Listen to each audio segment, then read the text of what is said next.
disertando, y como la pandemia nos impidió seguir haciéndolo presencialmente, entonces se creó este espacio virtual para que eso continuara.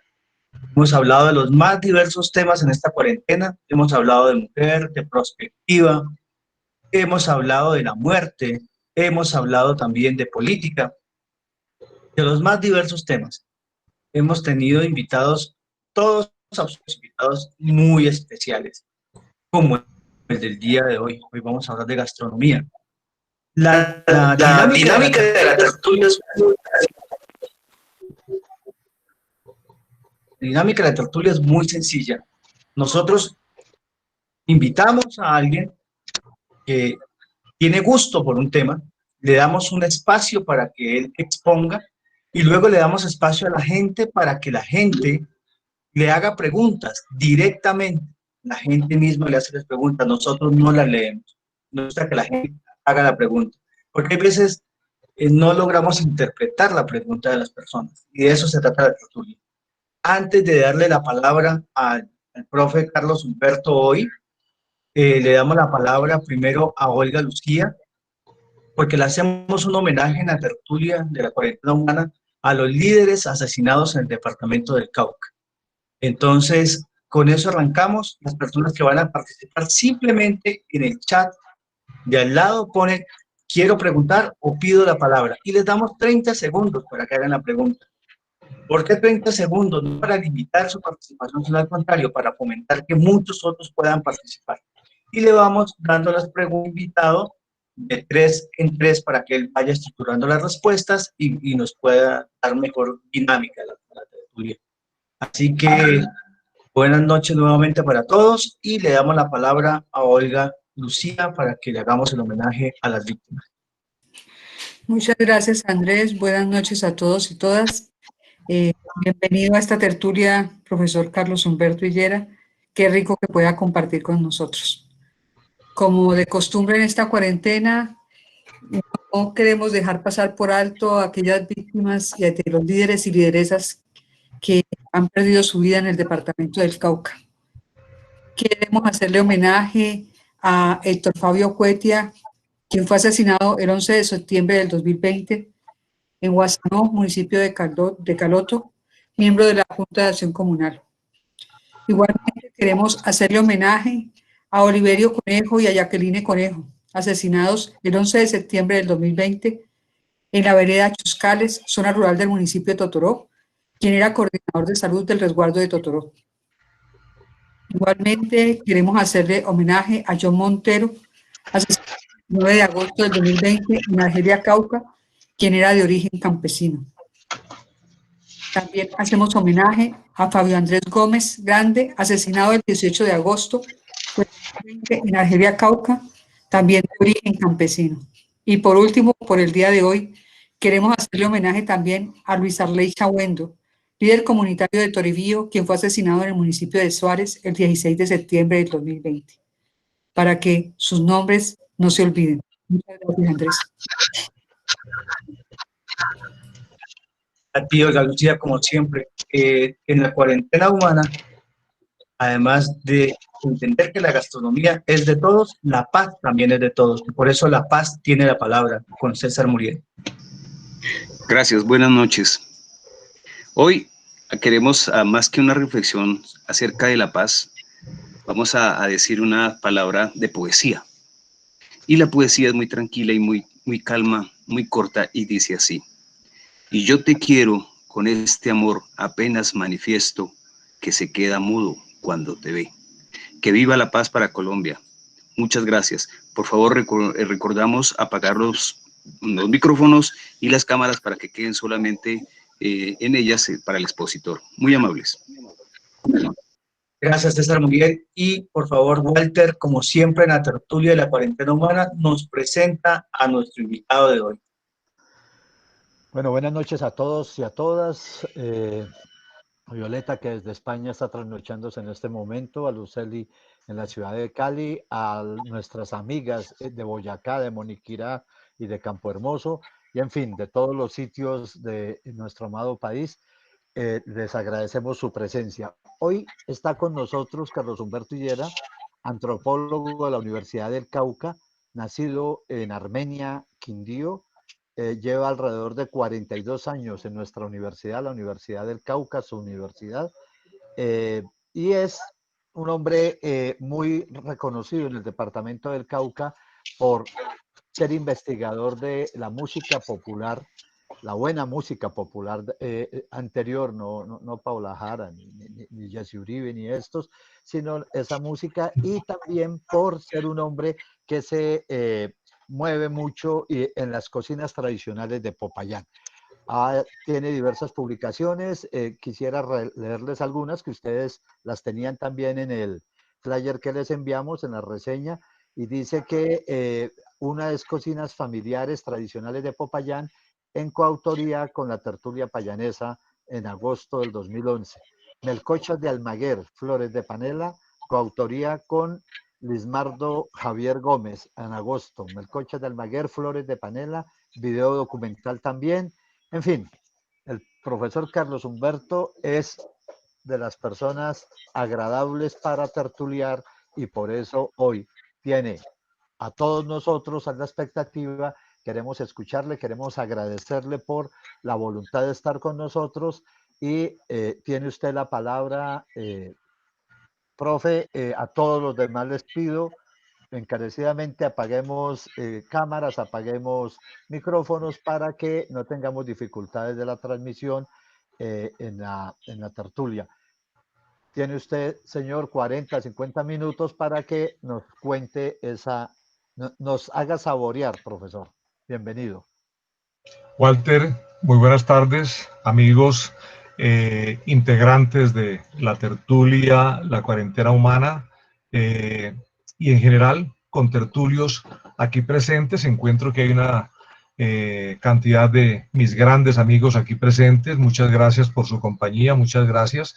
Me encanta saber que mis amigos todavía siguen disfrutando de alguna manera estas conversaciones alrededor de nuestras cocinas tradicionales. A todos ustedes, muchísimas gracias por haber acudido a esta cita, a este llamado. Walter, y a sus compañeros organizadores de la tertulia La Cuarentena Humana, pues mi gratitud, por supuesto, por brindarme este espacio, por darme la oportunidad de hablar un poquitico de este tema que tanto me apasiona, que es el tema de las cocinas tradicionales. Por supuesto que en esta oportunidad no los voy a ustedes a saturar hablándoles de empanadas y tamales de pipián, o hablándoles del salpicón de Baudilia, ni nada que ver con la carantanta, porque sencillamente son preparaciones con las cuales todos ustedes están muy familiarizados, o la mayoría de ustedes pueden estar muy familiarizados.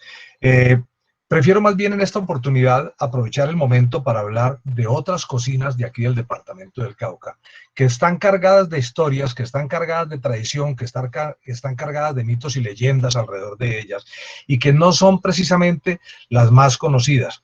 Me parece que nosotros debemos proyectar la riqueza de nuestras cocinas tradicionales aquí en el departamento del Cauca, proyectarlas más hacia afuera a partir de lo desconocido, y una buena forma de hacerlo es difundiéndolo entre ustedes, entre las personas de la localidad, entre las personas del terruño, entre las personas del territorio, para que cuando les pregunten por la cocina, por las cocinas, así en plural, del departamento del Cauca, ustedes puedan hablar con propiedad de ellas, y hablar de que somos mucho más que empanadas y tamales de pipián, de que somos mucho más que carantanta y salpicón de Baudilia, que tenemos un universo culinario muy amplio, que nuestro recetario es un recetario que con facilidad puede superar 1000 o 1500 recetas sin ninguna dificultad.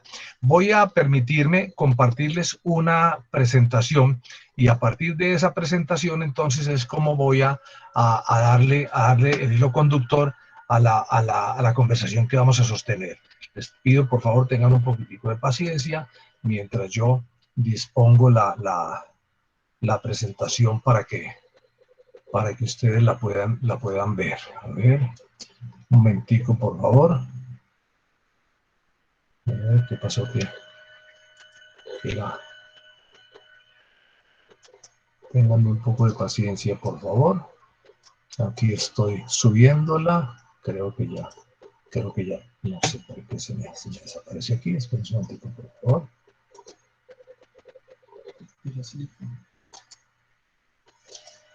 ¿Cómo?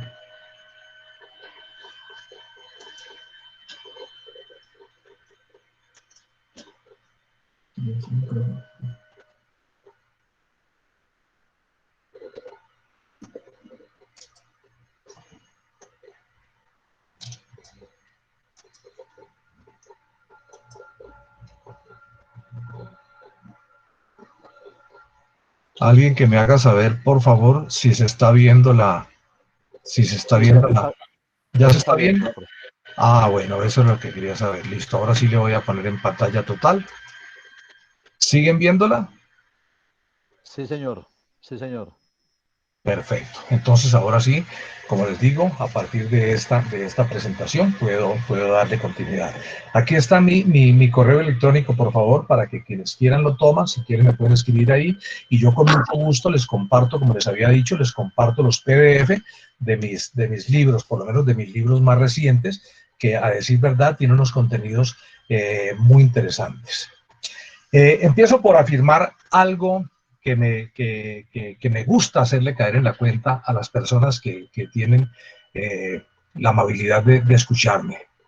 Siempre afirmo cuando empiezo mis charlas alrededor de las cocinas tradicionales que solo se ama lo que se conoce. Y uno de los grandes problemas que tenemos nosotros frente a las cocinas tradicionales es que hemos dejado, en muchísimos casos, por fortuna no en todos, hemos dejado de amarlas. Y hemos dejado de amarlas porque las desconocemos, porque no tenemos un acercamiento a ella que nos permita enamorarnos o vivir permanentemente enamorados de ellas.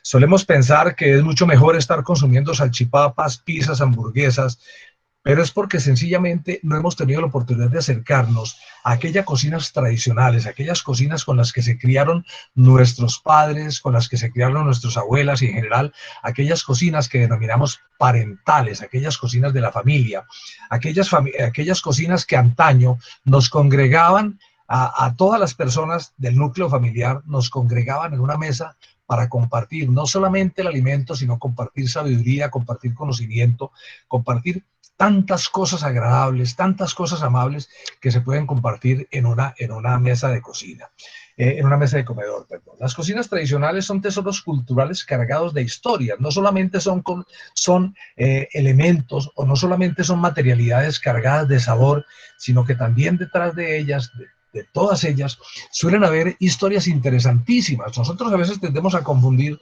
lo tradicional y lo popular. Pero es bueno que tengamos en cuenta que todo lo tradicional no es popular. Un ejemplo, el chulquín. El chulquín es una preparación interesantísima de la que les voy a hablar ahora en relación con nuestras comidas caucanas. Pero, sin embargo, es una cocina que perdió popularidad. Ya el consumo del chulquín es muy, muy poco entre los habitantes de Popayán y entre los habitantes del departamento del Cauca. Ahora, por su parte también, todo lo popular no es tradicional. No hay cosa en este momento más popular en el consumo, en nuestras calles y demás, que las salchipapas. La gente joven está consumiendo salchipapas y consume hamburguesas y consume pizzas. Son comidas populares, pero no son tradicionales. Estos son cocinas o son comidas que se han venido introduciendo en nuestras mesas en épocas relativamente muy recientes. En nuestro caso, me refiero al caso caucano, tenemos que en las cocinas tradicionales un tesoro todavía por descubrir, puesto que somos un departamento que en sus paisajes resume la totalidad del territorio colombiano. Y nosotros los hombres comemos lo que somos. Cuando digo que en el departamento del Cauca se resume el paisaje o la totalidad de los paisajes o de las zonas de paisaje que tiene Colombia, no estoy exagerando. Nosotros tenemos páramos, tenemos desiertos, semidesiertos, tenemos bosques, tenemos bosque pacífico, tenemos costas. Todos los paisajes que podamos encontrar, tenemos nieves perpetuas, tenemos volcanes, tenemos todos los paisajes que nosotros podamos encontrar en Colombia, en todo el territorio colombiano, los tenemos resumidos o los tenemos compendiados en el departamento del Cauca. Y por supuesto, si tenemos todas las zonas de paisaje en el departamento del Cauca, entonces también tenemos una variedad, una amplísima variedad, una riqueza enorme en lo que tiene que ver con la producción de alimentos, porque los alimentos se producen de acuerdo con la zona de paisaje, de acuerdo con el ambiente, de acuerdo con la temperatura, de acuerdo con los suelos, de acuerdo con la disponibilidad de aguas y demás. Entonces, en el departamento del Cauca, todas las posibilidades que tenemos en el resto del país de producir determinados alimentos, las tenemos concentradas aquí. Tenemos riqueza de fauna, de flora, impresionante. Solo que a veces no somos lo suficientemente conscientes de que tenemos esos tesoros. Y claro, con ellos no solamente desconocemos la riqueza paisajística, la riqueza del producto, sino que también desconocemos la riqueza de lo que se produce con esos productos, de lo que podemos comer a partir de esas producciones. Nosotros en el departamento del Cauca, la primera pregunta que tenemos que hacer es, no sé si tenemos una cocina caucana o tenemos cocinas caucanas en plural. Yo les puedo adelantar una respuesta. Nosotros no tenemos una cocina caucana. Nosotros tenemos cocinas caucanas en plural. Y hablo en plural porque esta riqueza ambiental de la que les he hablado nos permite tener esa enormidad, esa variedad en platos y en preparaciones.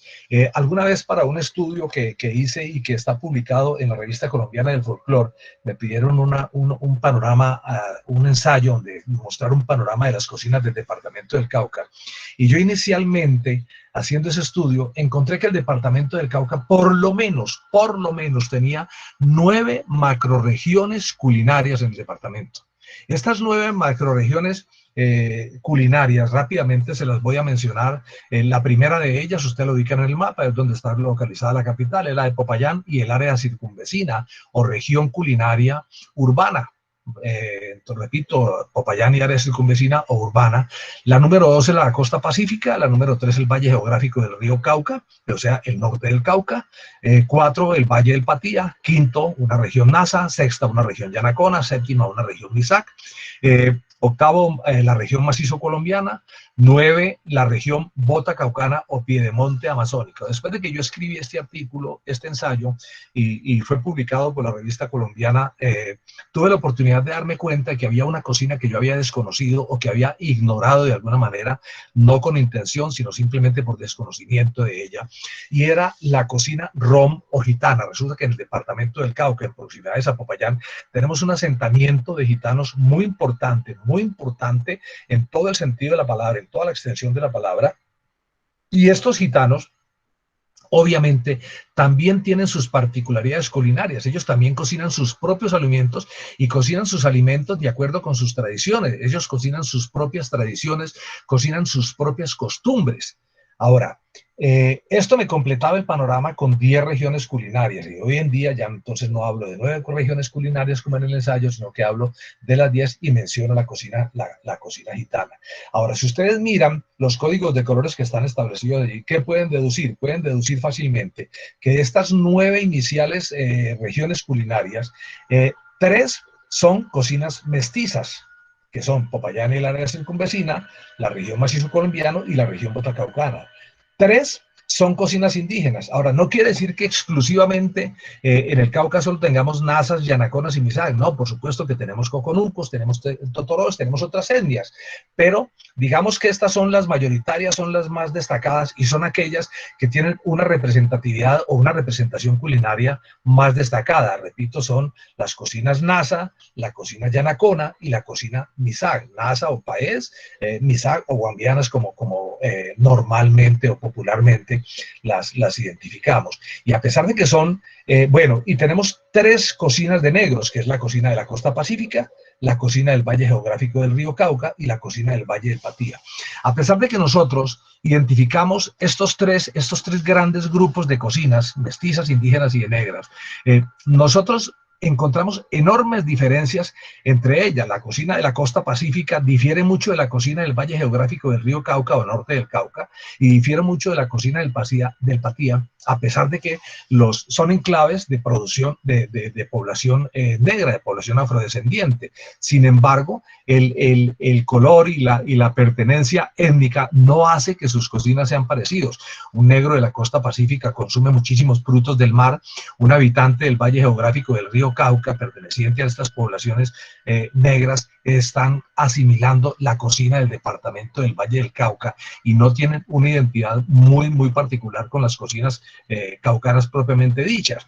Pero si vamos al Valle del Patía, nosotros nos encontramos que el habitante del Valle del Patía, el afro que habita el Valle del Patía, come de una manera completamente diferente. Es un carnicero por excelencia, es una persona para quien la carne tiene una importancia vital en relación con sus comidas, lo que no pasa, por ejemplo, con el habitante de la costa pacífica, que es mucho más de los frutos del mar, o con el habitante del valle geográfico del río Cauca, que es bastante sancochero, entre otras cosas. Por supuesto, la cocina gitana tiene particularidades muy interesantes. Suelen ser comidas muy condimentadas y suelen ser comidas cargadas de muchísimo picante. En términos generales y muy amplios, pues este sería como el resumen de lo que puede ser un panorama amplio de las cocinas del departamento del Cauca. Ahora, entremos en algunas particularidades, pero para entrar en algunas particularidades yo quiero hacer referencia o quiero hacer relación clara a un libro que se publica en el año de 1974,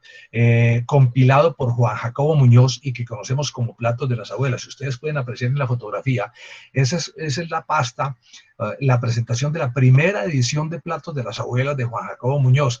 Les confieso que lo tengo en ese estado porque lo conseguí de segunda y lo conseguí así rayadito, anotadito, sucio, porque se ve que la persona que lo tuvo sí que le dio uso, está muy untado de grasa de cocina. La persona que lo tuvo seguramente sí le supo dar bastante uso en su cocina, seguramente sí lo consultó muchísimo para cocinar y por eso lo tengo en ese estado. El éxito de este libro fue total, fue absoluto.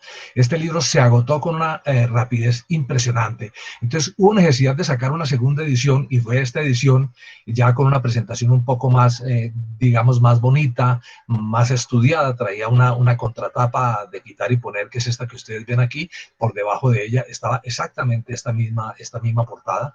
Pero bueno, estaba esta de quitar y poner que le daba una mejor presentación. Y esta se publica en 1990. Esta segunda edición va a tener cambios sustanciales, cambios fundamentales en relación con la primera edición. Después se hizo una tercera edición que es relativamente nueva. Esta edición la hicimos con la alcaldía de con la Universidad del Cauca, la hicimos con Popayán Ciudad Libre y la hicimos con la Corporación Gastronómica de Popayán y también con algo de apoyo de la alcaldía, de la administración municipal. Esta edición de Platos de las Abuelas ya tiene en relación con las dos ediciones anteriores algunos cambios. Por ejemplo, trae una introducción y una serie de comentarios alrededor de las dos ediciones anteriores que los escribo yo y por primera vez sale una edición ilustrada. Las ilustraciones en este caso fueron nadie menos que de Álvaro Garzón, que es un gran artista y un hombre hacedor de cultura y promotor de cultura. Fue un hombre muy importante para la cultura aquí en el departamento del Cauca y particularmente aquí en la ciudad de Popayán. Entonces, esta edición que fue hecha en coedición con la Universidad del Cauca, con la editorial de la Universidad del Cauca, es muy diferente a las dos ediciones anteriores. Ya viene en otro formato, viene con otro tipo de motivaciones y, como les digo, pues trae la adenda importante de las ilustraciones que hace Alvarito Garzón. Aquí está una fotografía de Álvaro, el ilustrador, ya fallecido recientemente, el año pasado, y aquí tenemos una de las ilustraciones que Álvaro trae para su libro. Todas las ilustraciones fueron inspiradas en temas eminentemente caucanos, eminentemente locales, eminentemente campesinos. Esta es una ilustración de la fotografía del doctor Juan Jacobo Muñoz. Juan Jacobo Muñoz murió a los 74 años, 73, 74 años. Él nació en Popayán en 1923, murió en Bogotá en 1997, se destacó entre otras cosas porque fue ministro de Educación, fue ministro de Salud, fue diplomático y seguramente era un hombre al que le gustaba mucho la cocina, puesto que se dedicó al lado de su madre y al lado de algunas otras amigas de su madre a compilar las recetas que aparecen publicadas en ese libro. La edición de 1974 es una edición que tiene 115 recetas, pero como les digo, el éxito es tan impresionante en relación con lo que hizo él allí, el éxito es tal y la demanda del libro fue tal que él decidió para la segunda edición compilar más recetas y casi, si ustedes observan aquí, casi que él dobló el número de recetas, mientras que la edición de 1974 trae 115 recetas.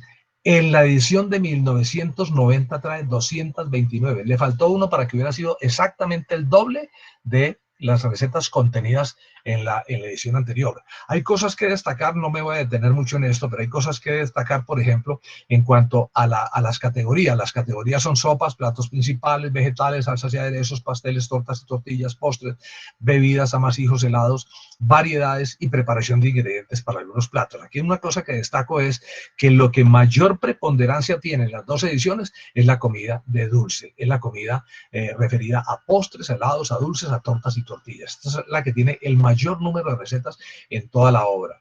Sin embargo, es una obra de consulta obligada, sin duda alguna, es la obra que mejor compendia, que mejor resume lo que podríamos decir son las cocinas tradicionales de Popayán, de la Popayán urbana.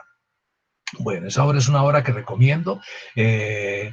Existe en la actualidad en circulación, porque las dos ediciones anteriores difícilmente se consiguen, pero existe en circulación en este momento la edición publicada por la Universidad del Cauca y por la Corporación Gastronómica de Popayán. Hay historias que cuestionan mitos, hay historias que reafirman nuestra identidad y autenticidad culinaria. La cocina no es simplemente aquello que se lleva desde un espacio donde hay fogón al espacio donde se consume el alimento, que es la mesa o el comedor. No, la cocina es mucho más que eso. La cocina está muy cargada de historias, está cargada de mitos, está cargada de leyendas, está cargada de verdades y está cargada también de muchas mentiras. Vamos a hablar de algunas de estas cosas interesantes alrededor y curiosas alrededor de nuestras cocinas. Lo primero que quiero mencionarles es el chulquín. El chulquín, que es esta preparación que se hace con base en los cogollos tiernos de la caña brava. La caña brava es esta gramínea que se utiliza una vez que está seca, unas varas largas, muy firmes, muy consistentes, muy rectas y muy resistentes, que en ocasiones pueden tener hasta 3 metros de largo. Se utilizaban anteriormente para hacer los techos, los soberados, para hacer para construir en las casas esos espacios que separaban el espacio habitable del espacio del techo. Esos soberados, esto se hacía con caña brava. Pues bien, el cogollo tierno que se coge aquí muy cerquita de la raíz, esos cogollos tiernos debidamente procesados son un alimento no solamente excelente en cuanto a propiedades nutricionales, sino que además es un alimento de muchísimo sabor. Por 1852, Isaac Farwell Holton visita la Nueva Granada y escribe, después de que regresa a Europa, escribe un libro llamado La Nueva Granada, 20 meses en los Andes. Este libro se publica en Londres en 1857, el viaje de Holton fue en 1852. Y él allí, en alguna parte, escribe lo siguiente: me advirtieron sobre el peligro de las culebras, y siguiendo el consejo, no bajé a tierra, pero logré cortar un tallo de caña brava, que es una hierba gigante con tallo herbáceo, pero no hueco. Cuando está tierno y jugoso, sirve para hacer un encurtido delicioso. Los pedazos son tiernos y firmes a la vez. Y como no tienen sabor, absorben el del vinagre y el de los otros condimentos. De esta manera se refiere Isaac Holton al chulquín, un plato de evidente y de clarísimo origen indígena, aún hasta en su nombre, porque su nombre es un nombre en lengua indígena. Tristemente, y digo tristemente porque se perdió una sanísima costumbre. Anteriormente el chulquín se lo consumía no como se lo consume hoy, a manera de puré, o no como se lo consume hoy a manera como de papilla. No, anteriormente se lo consumía era en tallo, se consumía el tallo, y hagan de cuenta ustedes que estaban consumiendo un palmito, como los palmitos que nos venden enlatados, estos tallos tiernos de palma de chontaduro, o estos tallos tiernos de palma de milpeso y de muchas otras palmas de nuestras selvas del Pacífico, que se ven, o del Putumayo y del Caquetá, que se venden enlatados. Anteriormente existía la costumbre de consumir el palmito en los encurtidos, y allí en el encurtido el palmito venía en trozos como los trozos que ven aquí. Hoy en día, pero mucho más largos, mucho más consistentes que estos, que son como a manera de medallones. Hoy en día el chulquín lo venden, y particularmente en nuestro caso lo venden en la Plaza de Mercado de la Esmeralda, aunque las otras plazas también lo venden, pero la Esmeralda es la que vende mejor chulquín de mejor calidad. Lo venden así, de esta manera, para que la gente lo procese, para que la gente lo acabe de desamargar y lo procese como esta suerte de papilla que se consume hoy en día. Yo conozco que la mejor preparadora, la mejor cocinera de chulquín que he conocido en toda mi vida es, sin lugar a dudas, mi querida Carmen Vivas, la Carmen de Vivas, la madre de mi gran amigo Danilo Reinaldo Viva Ramos. Con esta mujer tiene uno un tesoro culinario que ojalá nunca desapareciera de la superficie de Popayán, porque esta mujer es una cocinera excelente. El chulquín que ella prepara es un chulquín magnífico, le da esta presentación que ustedes ven aquí. Ella suele acompañarlo de salchichitas o de chorizos, de huevos cocinados. Y aquí vemos ella cómo está cocinando el chulquín para acabar de quitarle sus amargores que se desechan. Después el chulquín es llevado al molino, a nuestro tradicional molino Corona, que ya hace parte de nuestras cocinas tradicionales, una parte integral importantísima que llegó a sustituir el molino de piedra y el pilón en algunos casos. Y después de que es molido y escurrido, pues obviamente se lleva a la cocción, y el cocimiento se hace con maní, se hace con papita, y de esta manera suele presentarse. Pues bien, por fortuna tenemos personas como Carmen Ramos o Carmen de Vivas, que nos deleita todavía con ese tipo de preparaciones, a quienes tenemos la fortuna de poder acudir a su mesa en algunas ocasiones especiales. Bueno, pasamos a otro tipo de cocina muy referenciada en el departamento del Cauca, muy nuestra, muy tradicional entre nosotros, y que tiene unos significados históricos por lo demás valiosísimos. Y es la cocina, o son las cocinas que tienen que ver con despojos o vísceras, particularmente de cerdo y de res. Esta es una tradición colonial que se origina en las grandes haciendas esclavistas del territorio colombiano y que tuvo gran acogida en las haciendas cañeras en Valle y Cauca. Y esta costumbre simplemente deriva de que el hacendado, cuando estaba alimentando, o cuando el hacendado se iba a alimentar él y su familia, y estaba alimentando a sus esclavos, a sus peones más cercanos a la casa familiar, hacía sacrificar un cerdo o hacía sacrificar una vaca. Y las carnes, los despojos, las carnes de menos valía, estas carnes iban para los esclavos o iban para los criados. A ellos les entregaban estas carnes para que ellos las procesaban. Pues bien, nosotros aprendimos del negro africano, del negro afrodescendiente, del negro esclavizado. Aprendimos de ellos cosas que no se conseguían en América, como por ejemplo, aprendimos la costumbre de fritar. Nuestras cocinas indígenas no eran cocinas de frito, entre otras cosas porque nuestros indígenas no tenían el conocimiento para la extracción de aceites. No es porque no tuvieran de dónde extraer aceites. Sí tenían palmas con suficiente capacidad de producir aceite, pero no conocían la técnica o no desarrollaron nunca la técnica de su extracción. Es el negro africano, cuando llega aquí a nuestro territorio, el que trae la técnica, trae el conocimiento y trae la costumbre. Y aún hoy en día siguen siendo las personas más expertas, las personas más capacitadas y de quienes derivan los mejores platos fritos. Pues bien, estos negros tomaban esas vísceras que, entre otras cosas, tenían que consumirlas rápido porque se descompone muy fácilmente. La víscera se descompone mucho más rápidamente que la carne. Entonces tomaban esas vísceras y hacían con ellos unas frituras espectaculares que se fueron transmitiendo de generación en generación, y de las cuales el amo blanco, el esclavista blanco, aprendió también a disfrutar, a pesar de que las consideraban carnes de tercera o cuarta categoría por ser despojos. Cuando el amo blanco aprendió a comer embutidos de manos del negro, y aprendió a comer, bueno, aunque de hecho los embutidos, las rellenas y las morcillas y los chorizos sí eran tradición española, pero era mucho más desarrollada por el negro. Cuando aprendió el amo blanco a comer de manos del negro, este tipo de frutas, se enamoró de ellos y los introdujo también, o los incorporó también a su dieta. En Popayán hubo una costumbre que todavía se conserva, pero ya no con tanta intensidad, y era la costumbre de los fritos. Yo sé que muchas de las personas que me están escuchando en este momento recordarán que hace 30 o 40 años bajaba uno al Empedrado y bajaba uno a la calle 12, en cercanías de la plaza de mercado del barrio Alfonso López.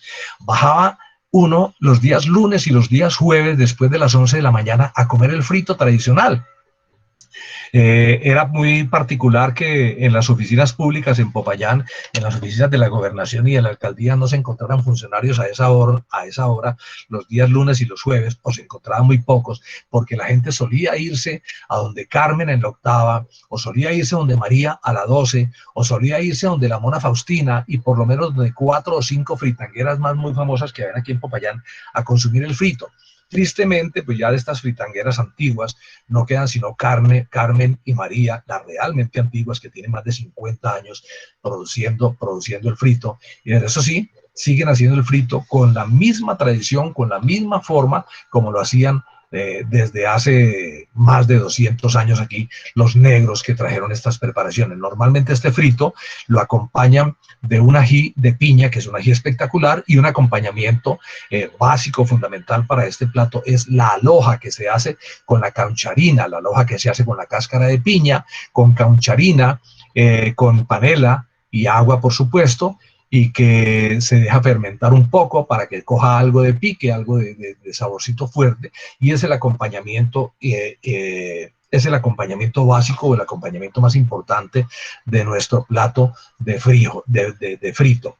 Desde luego, acompañado de esta joya que tenemos nosotros en nuestros jardines, que es el limón mandarino. El limón mandarino es un limón que enamora por la suavidad, por su aroma y por su sabor. Los aromas que desprende el limón mandarino cuando se exprime son fantásticos.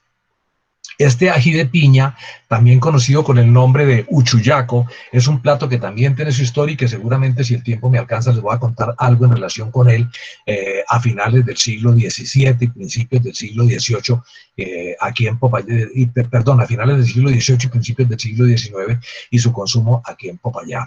Bueno, las vísceras de los cerdos no solamente se empleaban para hacer este tipo de preparación o el frito, sino que también, y sobre todo en el macizo colombiano, se empleaba para hacer otro tipo de frito, bueno, llamado frito sin ser frito, y es donde se origina el frito mercadereño, este frito del macizo colombiano que se llama frito, pero no es frito, porque realmente es un estofado, es una cocción que se hace en líquido y que tiene básicamente, dentro de sus ingredientes, tiene las vísceras picadas, convertidas en trocitos y cocinadas con achiote, abundante comino, abundante sal, abundantes especies. En Popayán, la persona que por excelencia prepara el frito popayanejo es Miriam Armenta. Miriam Armenta trajo esta tradición del macizo colombiano aquí y empezó a darla a conocer a los colombianos a través de su participación en el Congreso Gastronómico de Popayán. Cuando se iniciaron las cocinas populares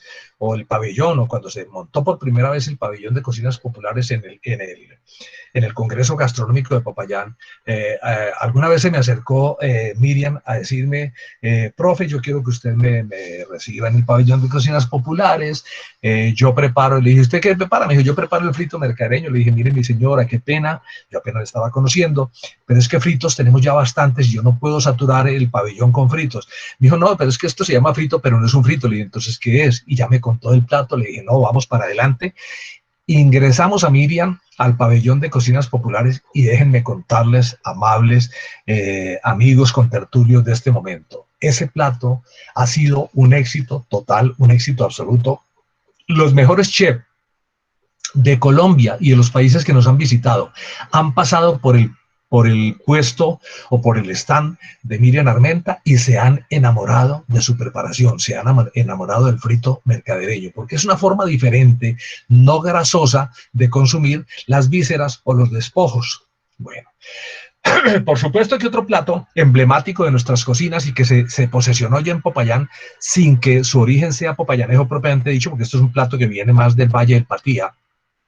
Esto es un plato que se hizo muy famoso y yo sé que muchos de ustedes lo estarán en este momento recordando en su paso cuando van camino al Patía o cuando van camino a Pasto o cuando van camino al Ecuador y paran en Piedrasentada. Allí era famoso la marranada paisa, y era famoso el chicharrón de Santiago. Santiago de la Encarnación fue la persona que hace alrededor de unos 60, 65 años inició la preparación de ese famoso chicharrón que ustedes ven aquí en esta fotografía, que esta negra hermosa está sosteniendo en sus manos, unos chicharrones grandísimos, inmensos, y que se obtienen son de una crocancia impresionante, de una crocancia que no ofrecen ninguna resistencia para su consumo. Se los puede comer hasta una persona que tenga muy mala dentadura porque son supremamente crocantes, pero a la vez muy fáciles de comer. Y se obtienen es por esto, porque la piel del cerdo, el cuero del cerdo, se despoja de la carne, se despoja del tocino, y este cuero se somete al sol, se somete al asoleado y, de ser posible, también al ahumado. Entonces, llegan a adquirir esta transparencia que ustedes ven aquí, que parece más bien es un pergamino. Pues ese pergamino, ese cuero ya debidamente asoleado y debidamente desgrasado, cuando se lo lleva a la sartén, se infla o se totea, se revienta como el que ven ustedes aquí en esta mano. Pues ese chicharrón de Santiago, que antes para uno comérselo de esa calidad tenía que bajar hasta Piedrasentada, ya ahora, hoy en día, o tenía que ir a Párraga, ya ahora, hoy en día, una hija de Santiago lo procesa y lo vende aquí en Popayán. Ella nos ha acompañado también en el Congreso Gastronómico y, por supuesto, es algo de no creerse, pero esta mujer en un Congreso Gastronómico, escuchen esta cifra, llega a vender 800 kilos de cuero de cerdo transformado en chicharrón. 800 kilos que le provee el proveedor a ella, y he visto facturas de sus compras de chicharrón a Cervalle. 800 kilos, casi una tonelada, para ser vendida en 4 días transformada en chicharrones.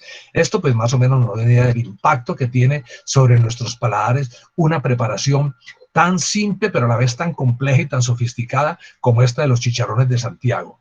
Hoy en día se los puede consumir aquí en Popayán. Si ustedes quieren, yo les mando el PDF de mi libro Las Cocinas Escondidas de Popayán, y allí está la ubicación, la locación donde se pueden ir a consumir este chicharrón. Bueno, y tenemos otro plato emblemático de los habitantes del Valle del Patía, tal vez el plato más representativo, la mejor síntesis de lo que es la cultura religiosa, la cultura material, la cultura espiritual del afrodescendiente que habita el Valle del Patía, y es el plato que se llama guampín, y que popularmente se lo conoce como sopa de hambre de los negros del Patía. ¿Por qué sopa de hambre? Por una razón que les voy a explicar muy brevemente, y es la siguiente. Este plato, en su preparación, no lleva ni un ápice de carne, no tiene ningún tipo de cárnico, pero resulta que el negro patiano es un negro bastante carnicero, es un consumidor de carne impresionante, y su dieta tiene muchísima relación con el consumo de carne. Entre otras cosas, el Valle del Patía, y esto es parte de la historia de este plato, fue la única zona en el territorio colombiano en donde hasta principios del siglo XX, hasta principios del siglo pasado, el abigeato era una práctica que no era penalizada. El abigeato era una práctica que ejercía el negro, que se llamaba el descarne, y el descarne consistía en que el negro capturaba una pieza, una o dos reses en una hacienda, la sacrificaba, pero él no sacrificaba para vender la carne, él no la vendía, sino que él la repartía gratuitamente entre la comunidad. De esa manera el negro se proveía de carne, o proveía de carne a las gentes más humildes, a las gentes más desposeídas, les proporcionaba la carne, pero ¿qué pasa? ¿Por qué no se lo perseguía, o por qué no se consideraba esto como delito de abigeato? Porque el negro era muy precavido en términos de que él no abusaba de esa práctica, de tal manera que si él iba hoy y descarnaba 2 reses, o mataba 2 reses, sacrificaba 2 reses en una finca de un hacendado, dentro de 15 días él no volvía a sacrificar en esa finca, él iba a otra finca vecina, y así sucesivamente iba pasando de finca en finca, de tal manera, o de hacienda en hacienda, de tal manera que una persona a la que le sacrificaban 2 reses hoy, por ahí en 4, 5, 6 meses, incluso un año, era que le volvían a sacrificar las reses. Entonces, de esta manera, el hacendado tenía, digamos, entre comillas, contento al negro de la pionada, porque le estaba proveyendo la carne y no lo estaba persiguiendo por el descarne. Pero por otra parte, sabía que tenía seguridad en sus reses y demás. El negro, cuando había mucho verano y no podía, o no veía que era conveniente sacrificar reses porque estaban muy flacas, entonces sencillamente no lo hacía, pero sí hacía algo, y era ordeñar las vacas, aprovechar la leche y con esa leche transformarla en mantequilla o crema de leche. El negro a la crema de leche no le dice crema de leche, sino mantequilla. La transformaba en mantequilla o crema de leche y la transformaba en quesos. Estos quesos los solía poner a ahumar, y estos quesos ahumados le permitían preparar el plato que conocemos con el nombre de guampín. Insisto, lo único que no tiene es carne, pero lleva mantequilla o crema de leche, lleva leche y lleva queso, ese queso ahumado. A esto se le complementa con granos del huerto, por ejemplo, frijoles verdes, con maíz zarazo, o con maíz zarazo o maíz choclo. Se le pone papa, se le pone zanahoria, se le ponen hierbas tipo orégano, se le pone zapallo rallado, se le pone zanahoria rallada en algunos casos, plátano verde picado a uña, y de esta manera el plato termina siendo algo como lo que ven ustedes aquí en la esquina inferior de la derecha. Un plato que se asemeja de alguna forma a un risotto por el contenido de queso, el contenido de leche y el contenido de crema de leche. Del sabor, ni para qué les digo, porque es un sabor impresionante, es un sabor maravilloso. Entonces, el guampín o sopa de hambre del negro del Patía, lo único que lleva por encima, alguien tiene prendido un micrófono que me está generando ruido. El guampín entonces tiene como complemento un hogo patiano. El hogo patiano es muy particular porque es un hogo que solamente lleva cebolla y achote, nada más. Aceite, cebolla y achote, nada más. Alguien me está preguntando. Bárbara, por favor, apaga el micrófono, Bárbara. Es que me está generando ruido. Gracias. Ya, profe. Ya, bien. Bueno, y esto brevemente pues sobre el guampín, lamentablemente como les digo no puedo ampliarme mucho porque el tiempo no me alcanzaría para contarles la cantidad de chismes culinarios que traigo preparados para compartirles hoy, pero voy a pasar a dos preparaciones que son muy particulares y muy cargadas también de historia, y son la calilla y el pequeco. La calilla es una pieza de cocina mirandeña, es como el plato por excelencia de los mirandeños y tiene una historia muy particular. Esta es una historia de muchachos medio gamines en vacaciones, muchachos del colegio que cuando salían de las vacaciones en el colegio, obviamente, como lo hicimos nosotros hace 50, 60 o más años, quienes ya estamos mayorcitos, nos encantaban los paseos al río y nos íbamos de paseo al río. Hoy en día los jóvenes no saben qué es un río y no pueden ir a los ríos porque además están muy contaminados, entonces se van para las piscinas que son peores, pero bueno, nosotros sí nos dimos el lujo de disfrutar de los ríos, íbamos a paseo de río y cuando uno se iba a paseo de río, se iba con la gallada, se iba con el grupito de amigos, 6, 8, 10 amigos y nos poníamos de acuerdo, o en este caso en los mirandeños se ponían de acuerdo para que uno le sustrajera, por no decirle robara, a su mamá 1 libra de arroz, otro se sustrajera de la cocina un poquito de aceite, otro se conseguía una olla prestada y entre todos hacían vaca y se iban a la tienda y compraban 1 o 2 latas de sardina en salsa de tomate. Llegaban a la orilla del río, con el agua del río, improvisaban un fogón y en ese fogón ponían a hacer un arroz. Por supuesto que un arroz hecho por muchachos, un arroz hecho por muchachos vagos del pueblo en vacaciones, no podemos esperar que sea un arroz muy bien sudado, muy bien cocido. Entonces terminaban haciendo una suerte de masacote, un arroz masacotudo, pero bueno, también tenía su salecita, ya hemos dicho que tenía su aceite, y ese arrocito masacotudo, una vez que estaba preparado, algunas veces seguramente les quedaba ahumado, otras veces les quedaba levemente quemado. Abrían la lata de sardina y vaciaban todo el contenido dentro de la lata. Vaciaban el contenido dentro de la lata, lo revolvían y entonces 1 o 2 libras o 2 latas de sardina con 1 libra de arroz les permitía comerse un plato deliciosísimo y en paseo de río y gamineando, pues tenía que ser el sabor muchísimo, mucho más intenso, muchísimo mejor. Y a este plato dieron en llamarle calilla. Hoy en día usted va a Miranda y pregunta por la calilla y ya es oficialmente, digamos, como el plato representativo de la cocina mirandeña. ¿Por qué calilla? Porque en aquella época, y yo sí que lo recuerdo de mi madre, lo mandaban a uno a la tienda a comprar 1 libra de arroz y el mejor arroz, el arroz de mayor calidad que se vendía, era un arroz que se llamaba justamente así, arroz calilla. Entonces, abreviando, no decían que el plato se llamaba arroz calilla, sino que simplemente llamaron al plato calilla.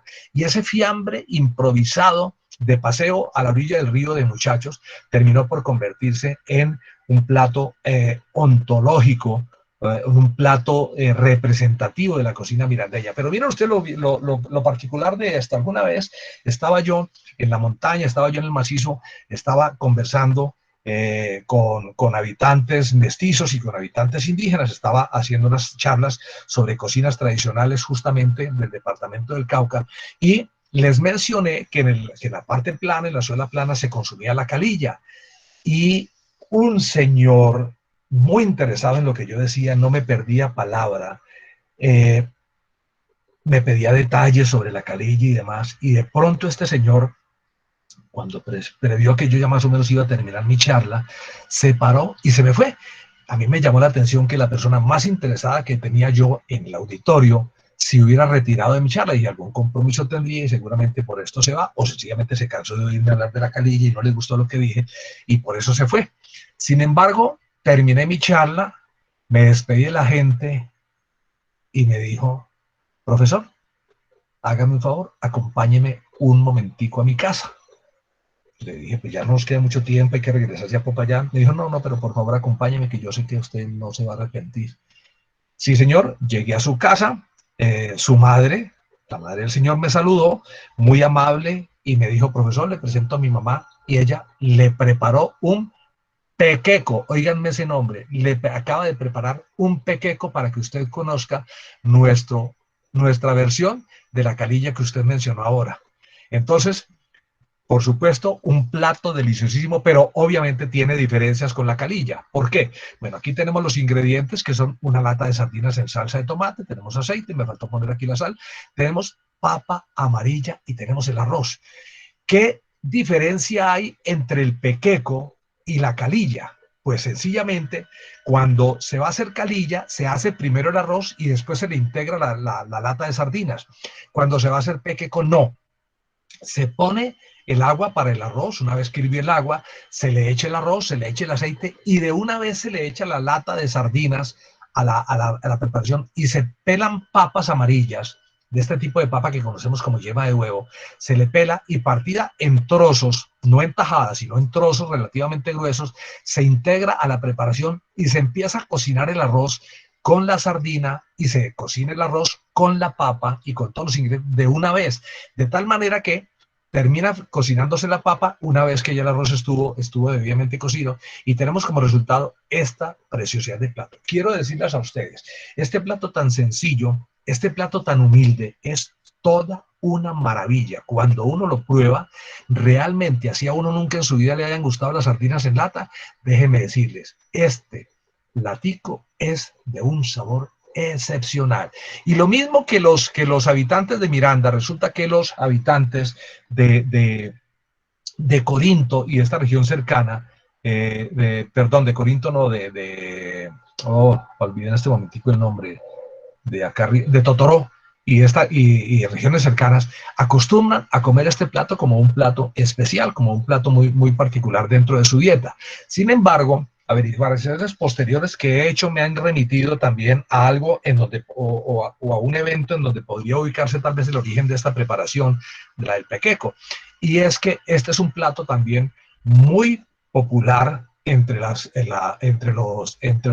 guerrilleros. Es un plato de cocina de guerrilla, de cocina de monte, de cocina de emergencia entre la población guerrillera de nuestras montañas. Ahí les dejo esa inquietud también para que si alguien tiene oportunidad de averiguar más acerca del plato lo haga. Pero se lo recomiendo, es una delicia, es una preparación maravillosa. Y hablando de otras preparaciones, también con origen en poblaciones negras, pues tenemos esta conocida como empiedrado. Se prepara con base en arroz, plátano, yuca, papa, condimentos como azafrán, cominos, pimienta, hierbas como el cilantro, cebolla, tomate. Y se utiliza preferentemente manteca de cerdo. Si no hay manteca de cerdo, se la reemplaza por aceite. Esta preparación se realiza principalmente al finalizar la semana, cuando se agote el mercado, y se recurre a la preparación de este alimento en el que se utilizan todos los sobrantes del mercado. Entonces se va a la despensa y si hay un poco de maíz, se utiliza ese poco de maíz. Si queda un poco de frijol, se utiliza ese poco de frijol. Si hay en la despensa zanahoria, se le pone zanahoria. Si en la despensa hay auyama, se le pone auyama. De alguna forma tiene un parecidito al guampín de los negros del Patía. La única diferencia es que aquí no hay queso, no hay leche, ni hay mantequilla, pero sí hay todos esos otros ingredientes que sobraron del mercado o que se recogen en la despensa cuando ya el mercado que se compró para toda la semana o para la quincena ya se está agotando y apenas se va a ir al día siguiente de nuevo a renovarlo a la plaza de mercado o se baja al pueblo para hacer esa renovación. El empiedrado, pues obviamente es una preparación de muchísimo sabor, es una preparación de muchísimo gusto. A veces el empiedrado queda de este color pálido porque no se le pone color alguno. A veces queda así como está este porque se le pone azafrán, o lo que nosotros llamamos azafrán sin ser, o se le pone un poco de achote para darle esa coloración y darle esa vitalidad. Esta fue una sopa muy consumida entre los pobladores negros del norte del Cauca. Se dice de esta sopa que es muy aseada porque no tiene ni un mugrecito de carne. En ese sentido es que les digo que se parece mucho al guampín. La única diferencia o la diferencia fundamental es que no tiene los derivados de la leche, los derivados de lácteos, la leche, el queso y la mantequilla. El coto de burro también es cocina negra del norte del Cauca, también es una cocina muy interesante. Se hace con arroz, panela, una pizca de sal, canela, limoncillo o hierbabuena.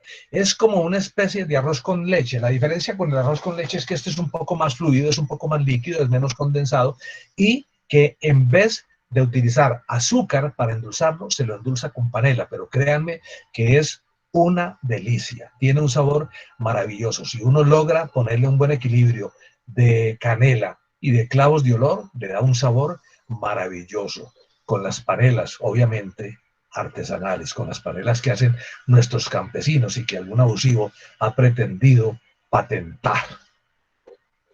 Bueno, el uso de los sofritos también es muy corriente entre nuestras poblaciones. El uso de nuestros sofritos es muy importante y esto también tiene sus orígenes en las cocinas de negros, en las cocinas africanas. El sofrito es una preparación de base para cocinar que se utiliza tanto en África como en América.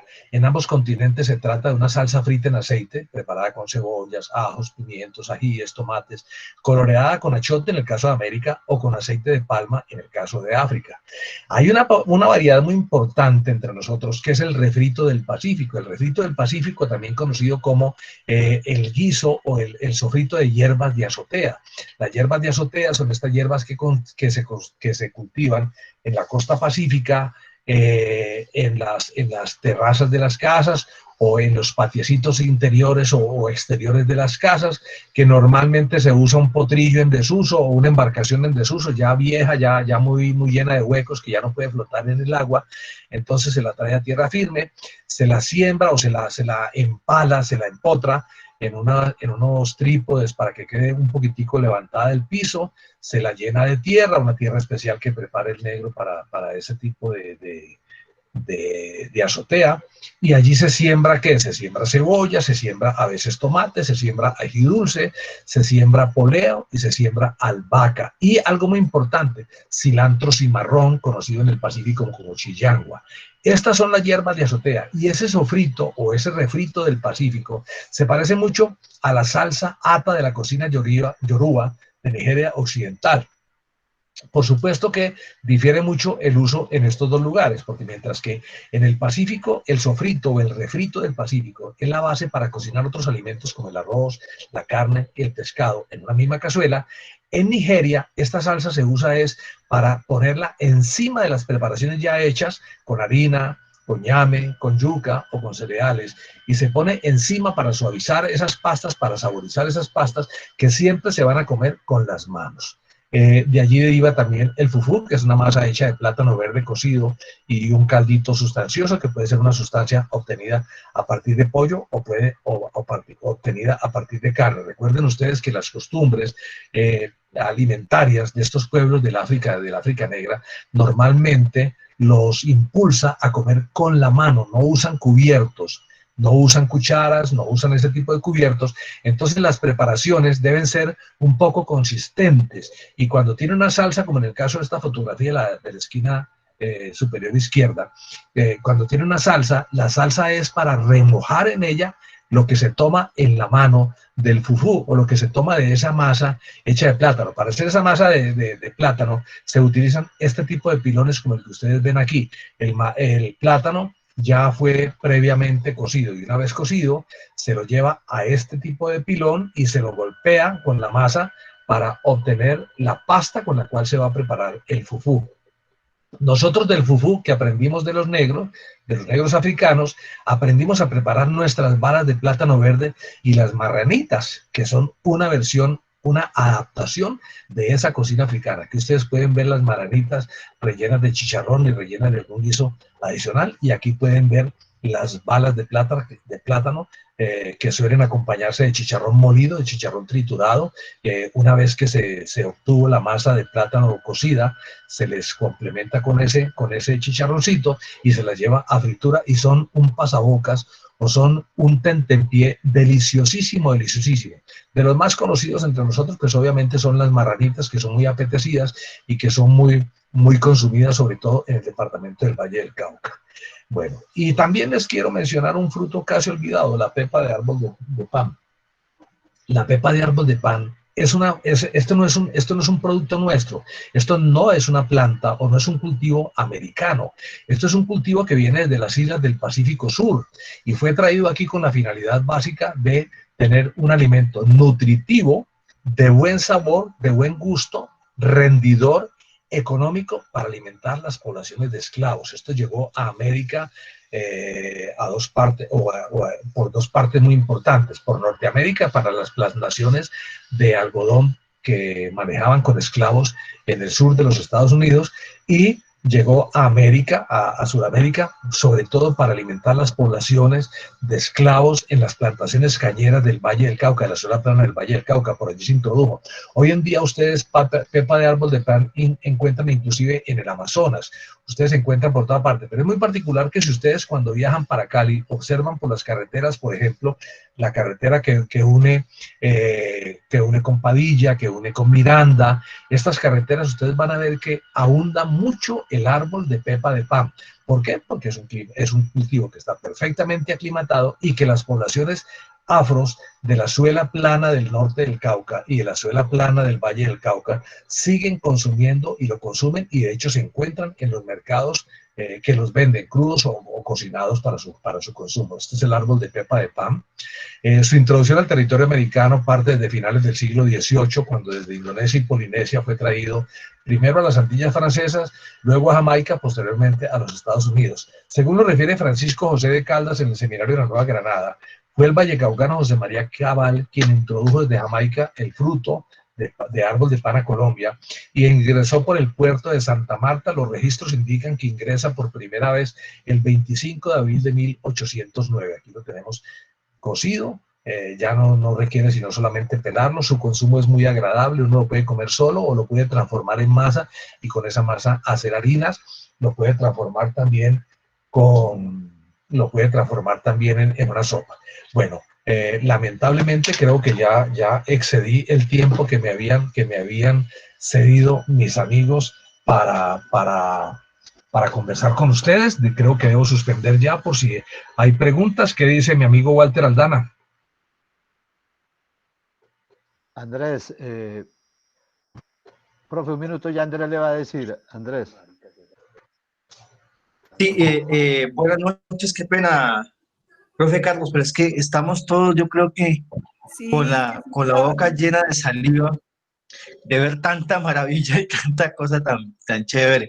Pero acá tenemos algunas preguntas, como dice Albanelli, qué maravilla de tema, qué exquisitez, qué conocimiento y qué gusto tiene usted por la gastronomía, de verdad que hace sentir a uno ganas de saber más y queda como con ganas de más.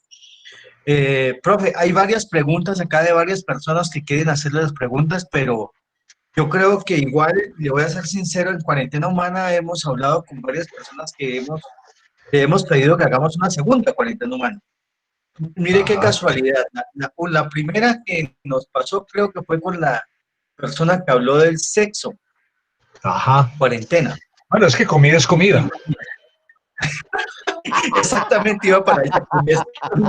Y esto también coincide con eso. Yo creo que todos estamos con gusto y que sí quisiéramos tener una segunda cuarentena. Así que, con su permiso, vamos a comenzar a darle la palabra a las personas que quieren preguntar. Adelante, espero como le poder. dije en la introducción, ellos son los que preguntan, ¿no? Sí, adelante. Entonces, la primera pregunta la hace Valentina Aldana. Las preguntas se hacen de 3 en 3, ¿no? Luego pregunta Larry Daza. Bueno, por ahorita estas dos preguntas. Primero Valentina y luego Larry Daza. Adelante. Tiene la palabra Valentina. Gracias, César. Lo que sucede es que Valentina amablemente me prestó su equipo y entonces aparece el nombre de ella, pero el que va a preguntar soy yo. Vale. Dale, César, Valentino. Profesor Higuera, muchísimas gracias. Usted hace rato mencionó la sopa de hambre y yo quería como, lo de uno también es válido. Un poco de historia de la familia era que en épocas aciagas en la niñez, cuando no había mucha capacidad económica, de pronto algún día me hizo usted recordar que mi mamá preparaba una sopa con lo que había. O sea, era una sopa de nada porque se hacía con todo lo que había. Y esa sopa era una delicia. Y entonces uno en su inocencia pedía a Dios que no hubiera plata para que la mamá volviera a hacer sopa de todo. Entonces era un poco la historia que quería referirle a usted a propósito del tema que habló de la sopa de hambre. Profesor, usted es una persona tan versada, tan leída, ¿podría recomendar algún libro que reúna, como en el caso de la película Como agua para el chocolate, la comida, las costumbres culturales, el amor y la música de esta zona del país? Gracias.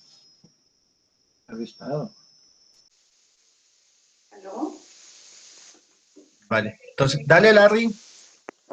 Buenas noches, Carlos Humberto y compañeros. Carlos Humberto Higuera Montoya. Entre la música de cantina y la comida tradicional, profe. Carlos, pues yo lo he visto, nos hemos visto y hemos logrado comer. Yo sé que usted combina hasta el vino con la bandeja paisa. Para decirle que pues me alegra sus saltos que da en la cocina, pero era para significar que el frito del cual usted hace también referencia, hay una versión, no sé, en el borde, en el patí, había una señora, María Mellizo, que vendía ese frito y eso se hacía con achiote, y esa señora lo vendía en unas hojas, en las hojas de plátano con yuca. Y recuerdo que eso iba saliendo ella y eso seguramente no alcanzaba a salir de Calle Nueva y ya lo había vendido. ¿Usted de pronto logró recoger algo de esa historia? Porque esa variedad que hay en Armenta, eso es un poco mercadereño. Entiendo que ella es costeña de la costa atlántica, no sé si de pronto estoy equivocado, pero es una versión que hay ahí y me gustaría mirar si de pronto la ha recogido Carlos Humberto. No, seguramente un día esto lo invito a que nos invitamos a que comamos de ese frito. Un abrazo, Carlos. Gracias, Larry. Bueno, respondo estas dos preguntas o respondo estas dos inquietudes. En relación con si hay un libro que resuma música, cocina, tradición culinaria, el anecdotario culinario y demás, escrito para el caso colombiano, pues hombre, lamentablemente tengo que decir que no lo hay. Pero a quien esté interesado en ese tipo de temas, yo sí le recomiendo de alguna manera que conozca mi libro de Cocinas Parentales de Popayán. Este es el libro que este libro tiene cerca de 9 meses, 8 meses en el comercio. Este libro de Cocinas Parentales de Popayán reúne 5 ensayos con sabor a tradición. Son 5 ensayos que hablan anecdóticamente de nuestras cocinas, de algunas de nuestras más importantes preparaciones. Ese libro, si ustedes lo pueden conseguir en físico, pues lo pueden conseguir a través de la alcaldía, aunque yo creo que ya no es fácil conseguirlo. Se sacó una edición de 3.500 ejemplares y eso se agotó rapidito. Pero si me escriben al correo, no al Facebook, no al WhatsApp, si me escriben al correo, yo con muchísimo gusto les puedo enviar el libro en el formato de PDF para que lo lean, para que lo consulten y para que se entretengan un poco, porque el libro está escrito en el mismo lenguaje en que ustedes me están escuchando hablar a mí. Es un libro escrito en un lenguaje muy coloquial y es un libro que simplemente lo que hace es acercarlos a lo que ustedes ya conocen, a lo que ustedes ya han vivido en relación con las cocinas de aquí de nuestro departamento del Cauca y particularmente de la región de Popayán. Ahora, en relación con el frito mercadereño, la persona encargada de darlo a conocer efectivamente es Miriam Armenta. Sí, Miriam Armenta es una mezcla entre caribeña y maciseña, porque su madre era del Caribe y su padre sí era almaguereño 100%. Y efectivamente, yo hace algo más de 60 años conocí o estuve por primera vez en el Valle del Patía, específicamente en el Bordo, y allí en el Bordo tuve yo mis primeros contactos con la cocina del departamento del Cauca. Allí en el Bordo conocí yo el sango, en el Bordo conocí muchas preparaciones magníficas, que conocí el pan de maíz, muchas cocinas que nosotros en el Valle del Cauca y en el eje cafetero no conocíamos. Era yo un niño, pero recuerdo felizmente esas cocinas del Bordo, esas cocinas bordeñas. Y por supuesto, allí tuve oportunidad de conocer el frito que conocemos como frito mercadereño, que repito, no es un frito, pero sí es un estofado maravilloso, que es el mismo que prepara Miriam Armenta. Y esto tiene una explicación muy sencilla. La cocina que se consume en el Bordo es la misma cocina que se consume en casi todo el macizo colombiano. Es decir, la comida de Sucre, la cocina, la comida de Almaguer, la comida de Mercaderes, son cocinas mucho, y la cocina de la parte plana, de la parte del Valle del Patía, son cocinas muy parecidas, son cocinas muy similares, porque en términos generales, esta microrregión geográfica, pues básicamente concentra personas con los mismos gustos y con los mismos ingredientes. Entonces, repito, uno se come lo que es, uno come lo que tiene en su entorno, uno se alimenta de lo que tiene allí cerquita. Ahora, mencionó el amigo algo muy importante, algo muy agradable, que además yo también lo viví: nuestras cocinas de pobreza, nuestras cocinas de hambre, otro tipo de hambre, nuestras cocinas de pobreza, quienes hemos sido hijos de padres muy humildes, de padres muy pobres, y es mi caso también, justamente fuimos alimentados con la comida de improvisación, con la comida del no desperdicio, con la comida de sacar el máximo provecho a todo lo que queda. En estas cocinas no se pierde, no se bota absolutamente nada. ¿Por qué? Porque, entre otras cosas, como decía mi madre, botar comida es pecado. Y es que más que fuera pecado, sencillamente no se podía botar nada, porque la pobreza en la que vivíamos nos obligaba a que sacáramos el máximo provecho de todo lo que llegara a la cocina. Y todos ustedes estarán de acuerdo conmigo en que de los tesoros culinarios más importantes de nuestras madres, los tesoros culinarios más hermosos de nuestras madres, y por eso es que son tan importantes nuestras cocinas de mamá, eran los calentados. Todo poquito de comida que quedaba del día anterior se guardaba, no se botaba, no había nevera, pero se guardaba en una olla, lejos por ahí colgado en un gancho, para que ningún animal fuera a acceder a él, para que ningún animal fuera a molestar. Y esta comida permitía hacer al día siguiente unos calentados excelentes. Entonces, el calentado de frijoles con arroz, eso tiene ese origen, la necesidad de no desperdiciar absolutamente nada de lo que llega a la cocina. Pero también yo recuerdo, por ejemplo, un calentado que mi madre llamaba repingacho, y era que cuando hacía sancocho, ella, lo que quedaba de papas, lo que quedaba de yuca, lo que quedaba de plátano y cualquier trocito de carne, si le que ha tenido oportunidad de echarle carnita a ese sancocho, al día siguiente preparaba un sofrito, y en ese sofrito ella echaba trocitos de plátano, trocitos de yuca, trocitos de plátano, trocitos de carne se había quedado, y lo remojaba y lo mezclaba con un poco de arroz, y nos preparaba un potaje, nos preparaba un banquete que era una delicia.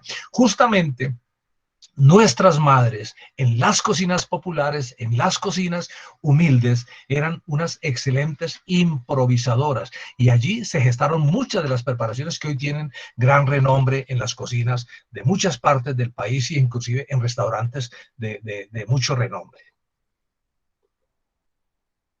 ¿Podemos continuar sin más preguntas?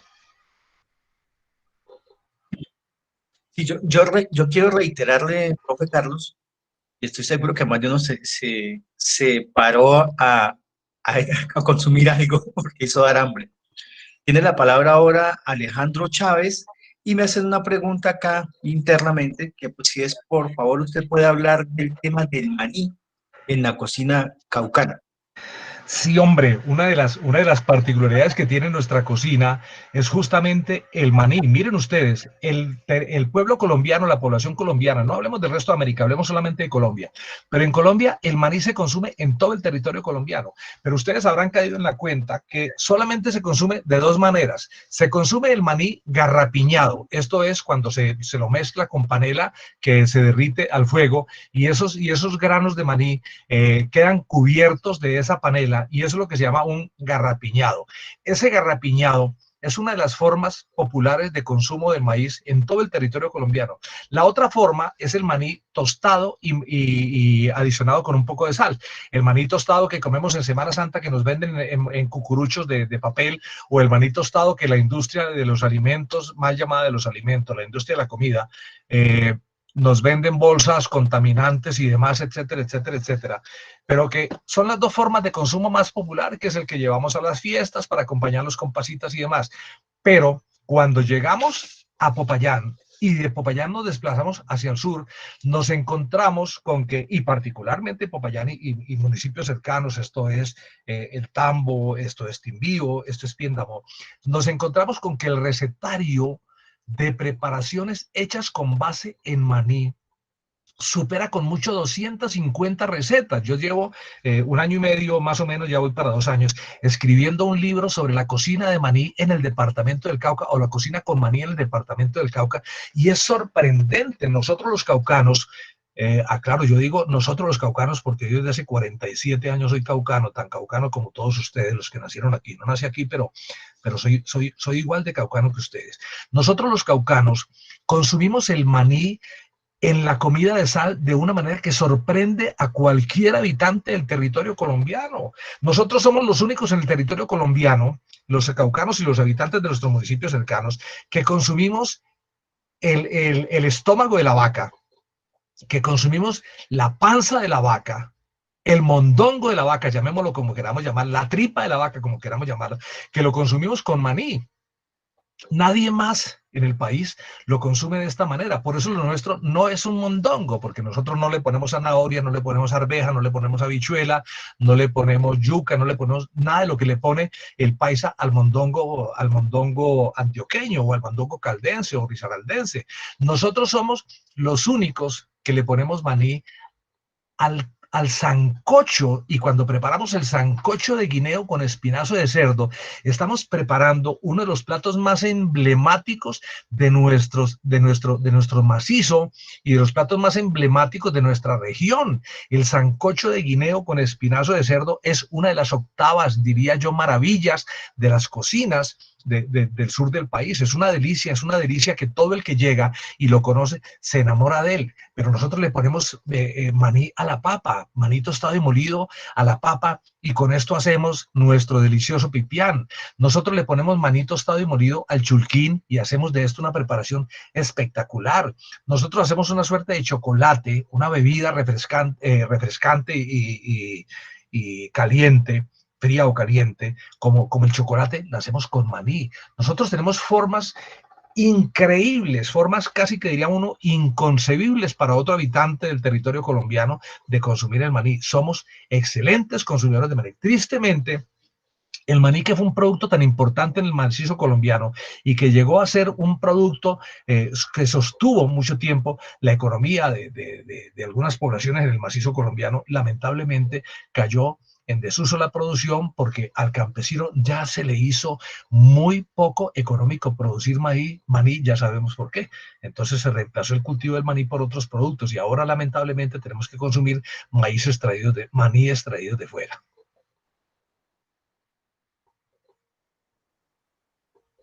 Tiene la palabra Alejandro Clavijo. Gracias, Andrés. Profesor, muchas gracias por tan deliciosa tertulia. Soy de aquí de Popayán, Patojo, afortunado fui criado con todos los guisos tradicionales, con todos los sancochos tradicionales, sangos posibles, y el maní era inclusive un recurso de las abuelas cuando no había carne, cuando se hacía el sango y había ese sancochito, y el maní le daba ese toquecito que parecía que se hubiese preparado precisamente con carne. Tengo dos preguntas. ¿Qué significa el fuego lento, como cocinaban nuestras típicas abuelas, o sea, cocinar a fuego lento, en términos del producto final, del sabor final? Que me parece a mí que cocinar a fuego alto no da el mismo toque. Y la otra pregunta es, ¿cuál es su percepción de lo que ha significado para Popayán y el Cauca a nivel de Colombia y tal vez internacional el tema del festival gastronómico que me parece a mí que ha impulsado todo el tema de las cocinas tradicionales. Muchas gracias. Muchas gracias a usted por sus preguntas. Primero, la cocción a fuego lento es la cocción más importante, es la cocción más agradable, es la cocción que nos permite obtener los mejores productos, los mejores resultados finales. La mejor cocina o las mejores cocinas de cualquier región del mundo son hechas a fuego lento. Tristemente nosotros hemos perdido las costumbres de cocinar a fuego lento porque las exigencias de la vida que llevamos en la actualidad nos obliga a que busquemos formas rápidas de cocción. Entonces nos inventamos la olla a presión y nos inventamos otros sistemas de cocción que obviamente nos están quitando el placer de la cocción a fuego lento. Pero los mejores resultados que uno tiene, por ejemplo, con los productos cárnicos, es a fuego lento. Una de las carnes más duras que uno puede consumir y que para mí es una de las más deliciosas que existen de toda una vaca, son los morillos, no morrillos, sino morillos, o también conocidos como pepinos, es decir, la parte que correspondería como a lo que es la pantorrilla de la vaca. Estos pepinos son unas carnes que requieren de o mucha olla a presión o requieren de una cocción muy larga. Pues déjeme decirle que uno de los platos más emblemáticos de la cocina francesa, que es el bœuf bourguignon, se prepara con estos morillos, con estas carnes que son consideradas como de tercera clase, que son carnes supremamente duras, pero que si usted le pone a un morillo 8, 10, 12 horas de cocción, usted termina comiéndose una mantequilla de carne de pata de vaca, una mantequilla en el sentido de que se desprende facilito, o usted la puede porcionar para llevarla a la boca simplemente valiéndose del tenedor y no requiere de ninguna fuerza, no requiere de ningún esfuerzo, no requiere de cuchillo, no requiere para nada. Simplemente buen condimento y 8, 10, 12 horas de cocción dependiendo del tamaño y de la cantidad de los morillos o de los pepinos que usted tiene. Ahora bien, en relación con su pregunta segunda, le aclaro, nosotros en Popayán no hacemos festival, nosotros hacemos congreso, somos el único congreso gastronómico que se hace en Colombia y difiere mucho de un festival porque nosotros no limitamos el evento simplemente a una venta de comidas en un parque o a una venta de comidas en una calle. Nosotros nos reunimos con grupos de intelectuales, de pensadores, de cocineros alrededor de la cocina para debatir sobre ella, para pensar sobre ella, para reflexionar sobre ella. Y le puedo decir que la importancia del Congreso Gastronómico de Popayán, que ya está cumpliendo ahorita en la edición virtual que tenemos que hacer este año, cumple 18 años de vida, se convirtió en el evento más importante de Colombia dentro de los eventos organizados alrededor de las cocinas, y somos el más importante.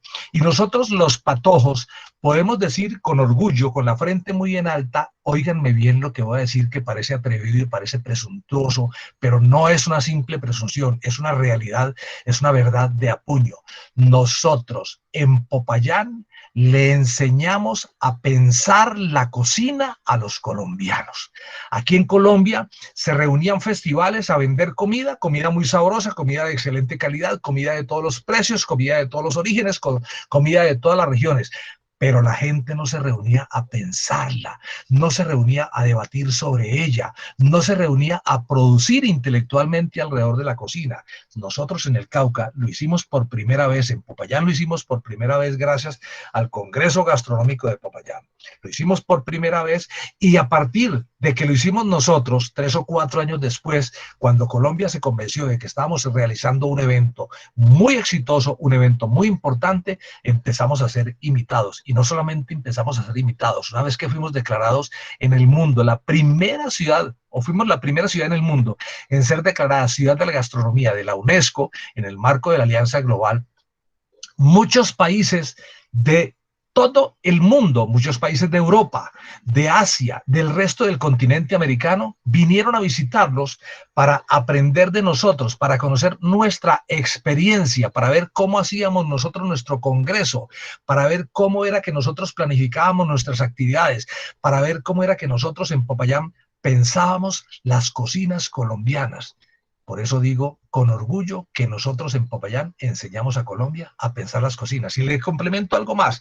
En Colombia, con el auge de la enseñanza de la antropología de la alimentación y con el auge de las cocinas populares a partir de del el Ministerio de Cultura cuando fue ocupado por la doctora Mariana Garcés, los dos periodos de gobierno de Santos, fue la única persona en sus ministerios que nunca fue cambiada. Ella fue ministra los dos periodos. Esta persona se interesó muchísimo por las cocinas populares, por las cocinas tradicionales, creó la Biblioteca Básica de Cocina, o publicó en su ministerio la Biblioteca Básica de Cocinas Tradicionales de Colombia. Incrementó el afán porque los colombianos pensáramos la cocina, reflexionáramos sobre la cocina, pero déjenme decirles a ustedes una cosa, la mayor producción intelectual alrededor de cocinas populares que hay en el país, la tiene el Departamento del Cauca, la tiene honrosamente nuestra Universidad del Cauca. Nosotros en la Universidad del Cauca hemos producido ya 14 libros sobre cocina tradicional del Departamento del Cauca y hemos producido 5 videos documentales sobre nuestras cocinas. Estos videos ustedes los encuentran en YouTube, y son videos que dan cuenta de nuestras cocinas, dan cuenta de nuestra carantanta. Nosotros lo dimos a través de un congreso, dimos a conocer la carantanta al resto del mundo e hicimos que Colombia se enamorara de carantanta y que Popayán se convirtiera en exportador de carantanta. Desde el barrio Bolívar sale carantanta para Cartagena, para Medellín, para Santa Marta, para los más importantes restaurantes de Bogotá. ¿Por qué? Porque en Popayán dimos a conocer la carantanta. Antes no se la conocía, antes no se la consumía, a duras penas se la consumía en sopa, y eso que muy poco, pero no tenía la trascendencia, no tenía la importancia que tiene la carantanta hoy en día en todo el resto del país. Repito, estos son de los grandes logros del Congreso Gastronómico de Popayán. Y no me da el tiempo como para que les hable sobre lo que económicamente importa el Congreso. Desde que nosotros establecimos el pabellón de cocinas populares como un elemento constitutivo importantísimo del Congreso y que llevamos haciendo ese pabellón ya 7 años, 8 años, en ese Congreso participan cocineras populares de Popayán sin pagar un solo peso por participar de esa actividad. Ya se les entrega el puesto, el stand dotado de energía, dotado de agua, dotado de comedor, dotado de todas las comodidades que se requieren para que ellas trabajen dignamente, en condiciones excelentes de higiene, y se les entrega ese puesto sin cobrarles un solo peso de alquiler. Y déjenme decirles que el promedio de ventas en un congreso, en esos 20 puestos, es de más o menos entre 250 y 300 millones de pesos. Para que una cocinera de plaza de mercado venda entre 250 y 300 millones de pesos, no una, para que las 20 cocineras vendan en esos 20 puestos, entre 250 y 300 millones de pesos, eso se dice muy fácil, y puede que para otro tipo de negocios eso no represente mayor cifra, pero que una cocinera popular diga que en los 4 o 5 días en los 4 días del Congreso vendió en su puesto 18, 20 millones de pesos. Mire, esto es una cosa que solamente ocurre en Popayán.